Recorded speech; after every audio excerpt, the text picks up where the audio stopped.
సీట్లు 99 TV. So ఇంకా pole strategy group exit poll survey వివరాల్లోకి వెళ్తే post poll 2024 Andhra Pradesh assembly and Lok Sabha వాళ్ళు ఇచ్చింది ఏంటంటే అవుట్ ఆఫ్ 175 సెగ్మెంట్స్ వైఎస్ఆర్సీపీ 115 నుంచి 125 స్థానాలు సంపాదించుకోబోతోంది. అలాగే పార్లమెంట్ అయితే 16 నుంచి 18 స్థానాలు వైఎస్ఆర్సీపీ గెలవబోతోంది.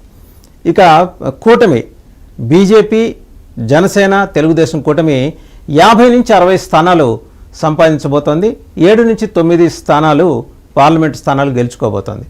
ప్రొజెక్టెడ్ ఓట్ షేర్కి వచ్చేప్పటికీ వైఎస్ఆర్సీపీ 52% తన ఓట్ షేర్ని పెంచుకోగలిగింది. లాస్ట్ టైం 49 వస్తే ఇప్పుడు ఇంకొక 2% పెరిగింది.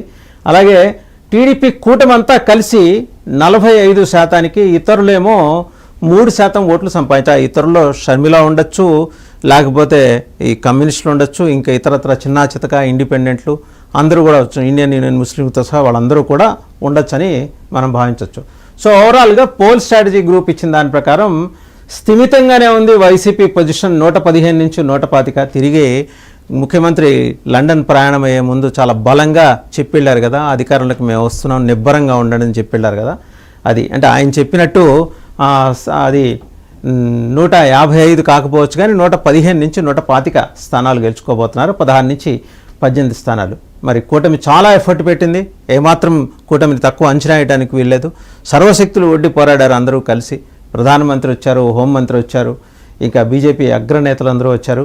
టీడీపీ 74 ఏళ్ల వయసులో చంద్రబాబు నాయుడు గారు మాజీ ముఖ్యమంత్రి, ఆయన రోజుకి 3 సభలు అడ్రస్ చేశారు. నిజంగా ఏమాట కామాట ఆయన ప్రదర్శించిన పోరాట పటిమతో పోలిస్తే వయసులో తక్కువైన వాళ్ళు ఎవరు కూడా ఆ స్థాయిలో అయితే పోరాడలేదు.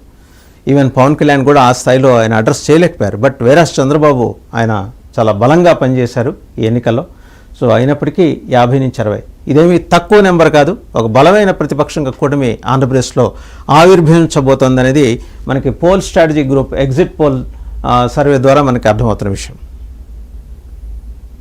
99 టీవీ. సో ఇంకా pole strategy group exit poll